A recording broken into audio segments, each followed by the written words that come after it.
ఇది ఇంతగా నాకు లెక్కరా ఇది ఇప్పుడే గంగ నదిలో మునిగి నా చిత్ర కన్ను నా త్రిశిరము ఆ ఒడ్డున పెట్టి గంగలో పోతున్నాడ్రా శక్తి మాతాకే ఆగు ఆగు తల్లి అటు కాదుగా తల్లి నీ యొక్క చక్రము కదా స్థూలము చిత్రకన్నే ధరిస్తే పరమ అరాలే కానీ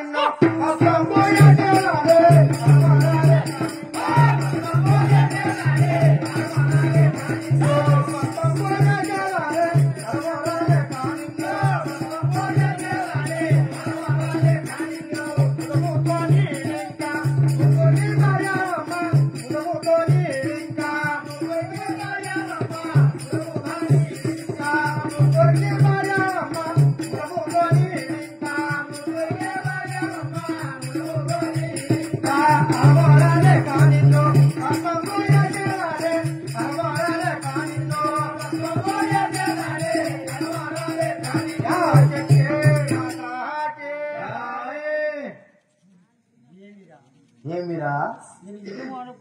నేనేమో అనుకున్నాను గాని రద్దు చేస్తావనుకోని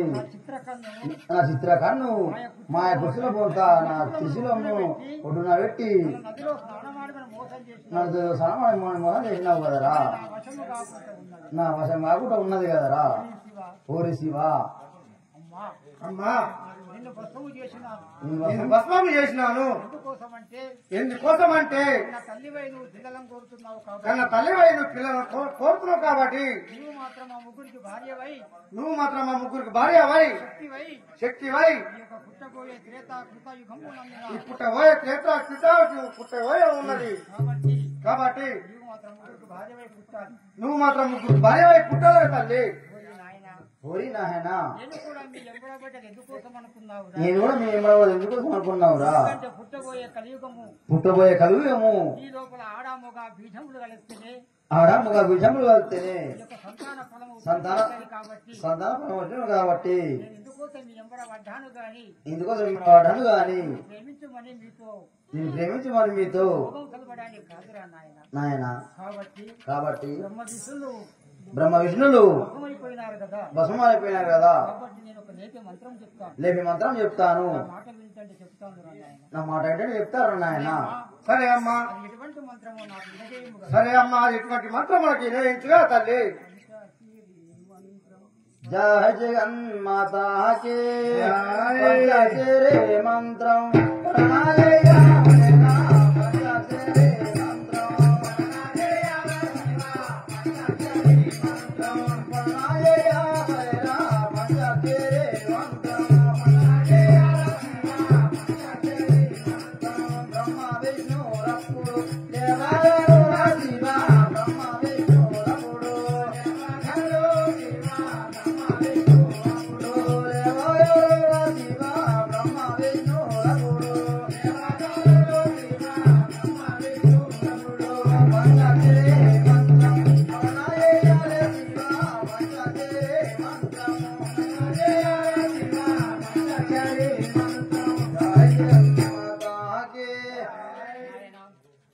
శివా ఏమంటున్నామ్మా పంచాక్షరి మంత్రం అనగా ఓం నమస్తే మంత్రం చెప్పి నీ మధ్య లోపల అనుకోని వారికి ఇదేండి అది వాళ్ళు మాత్రం వేస్తారు నాయన ఇంతటితో నా శరీరం ముగిస్తున్నాను ఇక అమ్మా తసక్తిగా వెలుగురా తల్లి ఈ విధంగా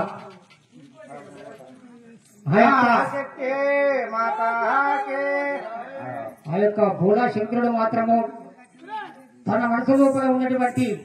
ఈ రతి సుఖ భోగంలో నీతులు చేస్తాను నది లోపల స్నానమాడి నీ వచ్చినట్లయితే నేను మాత్రం నిన్ను ప్రేమిస్తానని చెప్పేసి తాను మాత్రం చిత్రకంలో ఆ మాయ కుచ్చుల వంత ఆ త్రిశూలమును మాత్రం నది ఒడ్డున పెట్టమన్నాడు. అప్పుడు శక్తిమాత ఏమి ఎరుగక తాను చెప్పిన ప్రకారముగా నది ఒడ్డున పెట్టి తాను నది లోపల బాయొక్క తనకున్నటువంటి గుడ్డలన్నీ విప్పేసి ఆ నదిలో స్నానమాడి వచ్చే సమయమందున నది ఒడ్డున ఉన్నటువంటి త్రిశూలమును చిత్రకందము మాయకూతుల పోతున్న తాను మాత్రం ధరించి